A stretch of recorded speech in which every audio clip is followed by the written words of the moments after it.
ठाण्याच्या गोविंदा पथकांची मुंबईच्या मक्तेदारीला थरारक आव्हान। दहीहंडी उत्सवाची पंढरी मानल्या जाणाऱ्या ठाण्यात गेल्या काही वर्षांपासून ठाणे हे राज्यातील प्रमुख आकर्षणाचं केंद्र बनले। लाखो रुपयांपासून कोट्यावधी रुपयांपर्यंतची बक्षिसं, मोठ्या राजकीय नेत्यांच्या आणि सिने कलाकारांची उपस्थिती आणि हजारोंच्या संख्येने जमणारे नागरिक यामुळे ठाण्यातील दहीहंडीला विशेष महत्त्व प्राप्त झाले।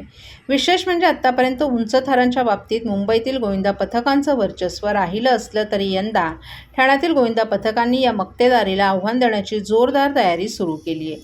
ठाण्याचा राजा आणि सीपी तलाव गोविंदा पथकानं सरावालाच 9 थर लावून नव्या विक्रमाची तयारी सुरू केली आहे। गेल्या अनेक वर्षांपासून दहीहंडी उत्सवात 9 आणि 10 थर रचण्याचं आव्हान मुंबईतील अनुभवी गोविंदा पथकांकडून केलं जात आहे। यामध्ये मुंबईच्या जय जवान पथकाचं नाव आघाडीवर आहे। मोठ्या उंचीचे थर रचण्यासाठी आवश्यक असलेला अनुभव, सराव, समन्वय आणि शारीरिक तयारी यामुळे मुंबईतील काही पथकांनी आपलं वर्चस्व निर्माण केले। त्यामुळे मोठ्या रकमेची ठाण्यात बक्षिसं मिळवण्यासाठी मुंबईतील गोविंदा पथकं आघाडीवर असतात।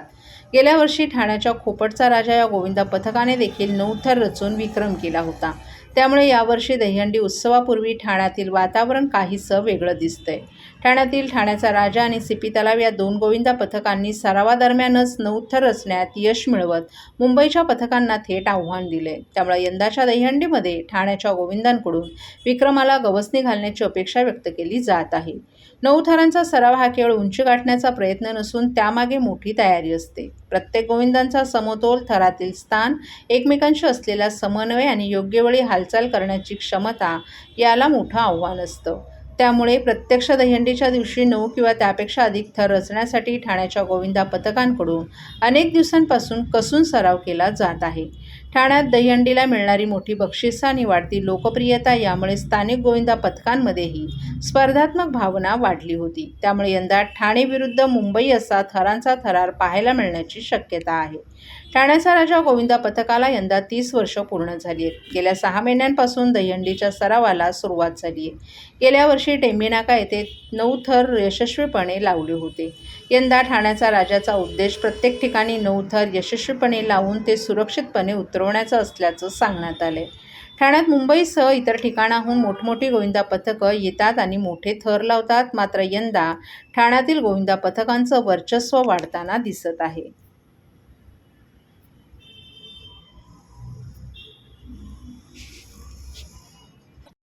दादा, दरवर्षी ठाण्यामध्ये जे काही दहीहंडी उत्सव होतो, या दहीहंडी उत्सवामध्ये आपण पाहतो की मुंबईचे सर्वच मंडळ येऊन पथकं येऊन 9 थर लावतात। मात्र यंदा खोपटचा राजा गोविंदा पथकाने देखील 9 थर लावण्याचा मानस ठेवलेला आहे। मागच्या वर्षी देखील 9 थर लावलेले आहेत। यावर्षी नेमकी काय संकल्पना असणार आहे, काय नेमकं स्वप्न आहे?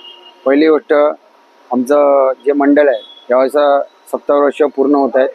तर आमच्या मंडळाची संकल्प एकच असते, जेवढी आम्ही प्रॅक्टिस करतो तेवढेच आम्ही थर रचतो, त्याच्यावरती आम्ही विचार पण नाही करत। यावर्षी पण आम्ही जे गेल्या वर्षी ते 5 वेळा 9 थर लावले, तर यावर्षी पण आमची इच्छा आहे की याच्यापेक्षा जास्त आम्ही या ठाण्यामध्ये जे प्रमुख हंडे आहेत तिथे 9 थर लावायचा प्रयत्न करणार आणि यशस्वी करणार। कशा प्रकारे प्रॅक्टिस सुरू आहे? कारण प्रत्येक वेळेस मुंबईचे पथकं येऊन इथे मानाच्या हंड्या फोडताना पाहायला मिळतात। यंदा कोणकोणत्या मानाच्या हंड्यांना आपण उपस्थित लावणार आहे? पहिली गोष्ट, ह्याच्यामध्ये मुंबई आणि ठाणे काय हे नाही आहे। सर्वजण आपल्या आपल्या मंडळासाठी म्हणजे जेवढे मेहनत करतात ते प्रत्येक मंडळ आपला बघतो की आपल्या मंडळाचा जे दहीहंडी सराव आहे का, आपला जे त्याशी दहीहंडीचे आपण सराव म्हणजे लावतो तर ते यशस्वी पूर्ण करण्याचं प्रत्येक मंडळाचं स्वप्न असतं। तर आपल्या या ठाण्यामध्ये जे आपले प्रमुख हंडे, टेंभीनाक्याची हंडी, गोकुळ हंडी, संस्कृती हंडी, परत मनसे हंडी, या प्रमुख ठिकाणी आपलं जे मंडळ आहे तिथे प्रमुखाने जातो व आपले थर रचण्याचा प्रयत्न करतो। साधारण 9 थराची रचना करत असताना त्या पिरॅमिडची रचना कशा पद्धतीने आपल्या मंडळाची असते? पहिली गोष्ट तर आपलं जे ठाण्यामध्ये जे गोविंदा आहे हे सार्वजनिक गोकुळाष्टमी उत्सव हा जुना गोविंदा आहे। दुसरी गोष्ट, आम्ही आपलं मंडळ जे थर रचतो हे आपल्या जुन्या स्टाईलने आम्ही रचतो व जे पिरॅमिड असतात जेवढं आपलं जे सराव असतो आणि ते रचना आमची जी दरवर्षीची असते ती नेहमीप्रमाणे सेम असते। हे सर्व ठाणेकरांना माहिती आहे आणि बाकीच्या गोविंदा पथकांना माहिती आहे। त्याचप्रमाणे आम्ही थर रचण्याचा प्रयत्न करतो। एकंदरीत किती मुलांचा सहभाग या संपूर्ण उत्सवाच्या दरम्यान आपल्या मंडळाशी असतो? या आपल्या पूर्ण गोविंदाच्या वेळी 600-700 पोरांचा मॉप असतो व तो यशस्वी आपण पूर्ण जसं गोविंदा आपण दरवर्षी जसं ठाण्यामध्ये घेऊन जातो तसंच आम्ही प्रत्येकाची पोराची काळजी घेऊन आम्ही त्यांना आणायचा प्रयत्न करतो।